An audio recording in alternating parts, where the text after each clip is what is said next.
Kapag matuwid ang namumuno, nagdiriwang ang mga tao. Ngunit kapag ang pumalit ay masama, mga tao'y nagtatago. Hindi ka uunlad kung hindi mo ipapahayag ang iyong mga kasalanan.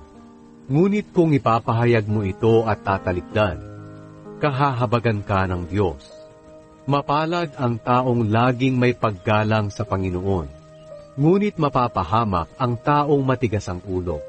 Panganib sa mahihirap ang masamang pinuno, gaya ng mabangis na leon at osong naghahanap ng mabibiktima. Ang pinunong walang pangunawa ay lubhang malupit.